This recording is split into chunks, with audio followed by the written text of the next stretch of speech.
That is but a taste of our fury. Do you yield? I do not.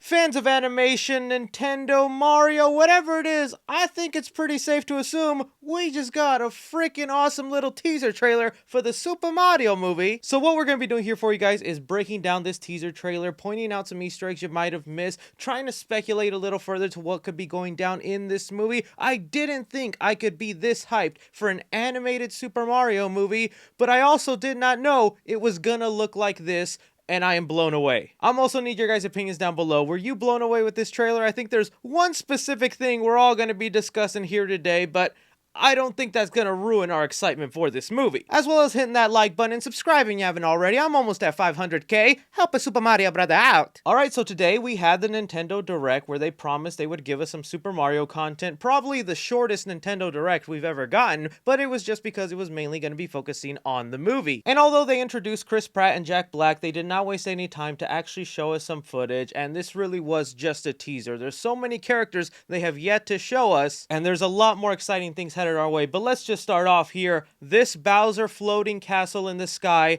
looks so damn amazing. I'm not even going to be surprised if they turn out to make a video game spin-off from this movie and they plan to release it, because this looks exactly like what a Mario cutscene has looked like for the longest time, just with a little bit more detail. Heck, this is probably what a Super Mario game looks like on the PS5. That's essentially what we're getting here with Illumination, and by the way, Illumination, great freaking job. Illumination has become that animated studio that's just gotten better and better and has produced some really great movies, but I always was worried what the animation style for this movie was going to look like, because I'm not the biggest fan of the character designs in the Illumination movies, but here for the first time in their studio history, they got rid of their signature style and stuck to what Nintendo has made famous, only tweaking it up a bit, which I think still looks amazing. But what we're essentially witnessing here is Bowser and his castle coming down to this ice castle, being named the King of Koopas, with a bunch of Koopa Troopers by his side, all being introduced to what I always thought was an annoying villain in the games, and I always hated every time he popped up, a Magic Koopa, or how this one is specifically named Kamik. And just every little zoom in shot of the actual detail behind this animation. We are never going back to live action Mario. This looks fantastic, and I think this is the only way I want to see a lot of the other Nintendo properties brought to life, because this looks magical. Even the way they're treating Bowser as he comes out of the castle is lined up in fiery flames, getting a good look at the back of his shell, his spikes, the detail on his skin, and come on, Jack Black sounds great.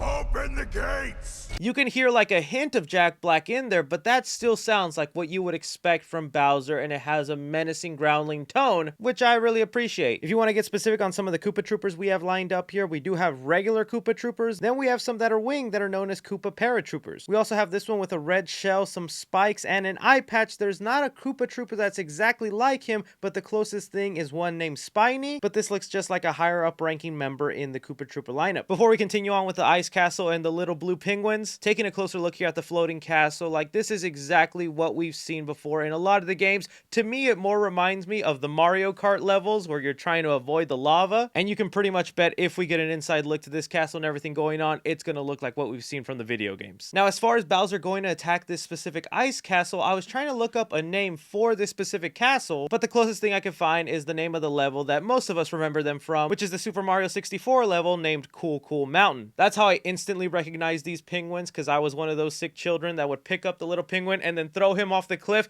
just to see what would happen. But now all these years later, we get to see Illumination add some personality into these little penguins, and they got me laughing. We were all afraid it was going to be like so lowbrow dumb humor, referencing pop stars, busting out a Fortnite dance, minions running around in the background, but this genuinely felt in line with like some Super Mario humor and them trying to throw some snowballs at Bowser. Even the cockiness behind the King Penguin when that did absolutely nothing, hilarious. But even with some of the light family humor in here, they're not going to hold back in making Bowser a destructive, crazy villain, because the boy is all-powerful, being able to destroy this whole temple in just one fire blow, revealing to us the whole purpose of him getting here is to retrieve one of the stars that we all remember collecting when we were young. Here's where I'm curious if Illumination has a little bit of leeway to play with the Mario world and not everything has to be 100% like the video games. Because while it's always mentioned in the games, you get some sort of power with these stars. The more you collect them, we don't really ever see that power come to use, at least not as far as I remember from my childhood plays. And the other thing about it is it's multiple stars. It's not just one star. The more stars you have, the more powerful you get. Bowser makes it sound like this is the one star he's found. I finally found it.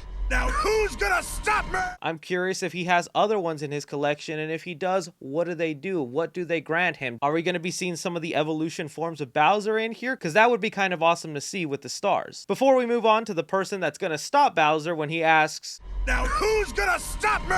currently at New York Comic Con, Jack Black is there doing interviews, and he did mention that you can expect Bowser to be kind of a musical man, basically confirming to us we're going to see Bowser do a musical number here and there, and that's a rumor we actually heard a couple of months back, so that's confirmed. There will be some musical numbers in here, but I think that's okay. I don't know why some people get mad at musical stuff. If it's catchy, we all gonna be singing it. Bringing us to our boy Super Mario, voiced by Chris Pratt, with some familiar music tones.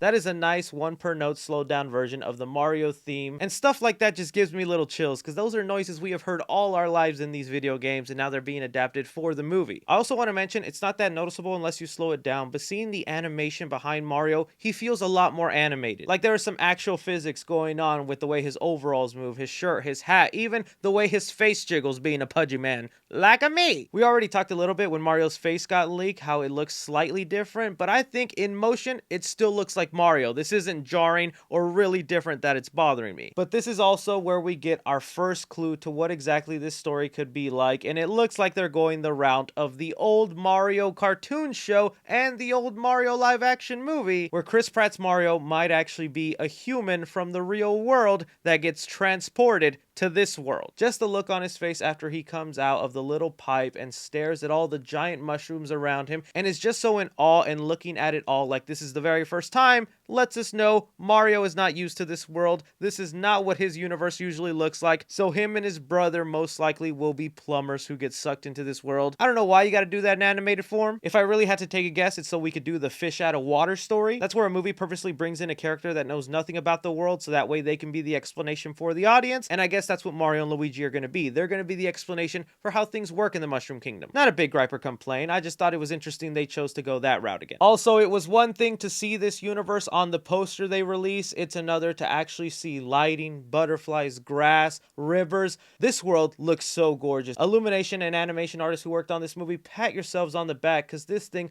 looks so gorgeous. But now let's get talking about something that's going to be a hot topic of conversation. The voice. What is this place? Mushroom Kingdom, here we come. Now look, we were all stunned and shocked when the world announced Chris Pratt will be Mario. We were all like, huh? But it's whatever, you know, movies do this. They get celebrities that have big names so that people go out and see their films. It's not that big of a deal. What was a weird deal is that they treated the voice like a giant mystery. It's a Mario. That's not the voice. You'll have to wait to hear the voice. So for months, we were wondering, dang, what is this voice? How creative did Chris Pratt get? What sort of sorcery did he do with his voice that is just going to sound like the Mario we know and love and isn't just something like I do with, hey, it's a me, let's go to the Mushroom Kingdom. Because hearing that for an hour and a half, we'd be out. And really after hearing it, it just turned out to be Chris Pratt's voice with a little Brooklyn stank on it. Mushroom Kingdom, here we come. At least that's what I'm getting here. It doesn't sound like it has an Italian accent, more of a Brooklyn one from New York, which again falls in line with the cartoon series because they were from New York. And again, I'm saying it's not a problem that that's what he sounds like. Fine, go ahead and do that. At least you're doing some sort of thing to make it sound not just like your regular voice, Chris Pratt. It was just, why treat it like this big reveal, this big mystery for it just to be slightly different from your usual voice. That's all I'm saying. But if you really want to hear someone changing up their voice to fit a character, Keegan-Michael Key as Toad right here, working as the guide for Mario in the Mushroom Kingdom. Touch that mushroom, you'll die! Oh, I'm sorry. That one's perfectly fine. He sounds great. You can barely tell it's Keegan-Michael Key. But everyone does their voice acting differently, so no use comparing. Bringing the trailer to an end with a little teasing shot of Luigi running away from some dry bones. These are Koopas that are just skeletons, very much following in line with what a lot of people know Luigi from the Haunted Mansion games. And it was so nice to see Luigi in that setting, because that's what we've been wanting. And you know if this is successful, they're gonna try and give him that spin-off movie, and after him not being part of the poster, Luigi needs some love. But with that said, this doesn't really look like a Haunted Mansion. If anything, it looks like they might have gone onto Bowser's actual ship, because I see lava everywhere. What I'm afraid is going to be the case here is that Mario and Luigi got separated, and through the whole movie, they'll be going on their own adventure. Mario will mainly be taking a Mushroom Kingdom, probably save Princess Peach, and we'll be cutting back and forth to Luigi going through his own adventure, similar to his horror video games. Hopefully they're not separated for too long in the movie, because I really want the two together. But only time will really tell. At the end of the day, I'm blown away with this, guys. I love it. I can't wait to see this. And we have so many other characters to look forward to. We still don't know what Peach looks like, what Anna Taylor-Joy sounds like as her, as well as Donkey Kong, played by Seth Rogen.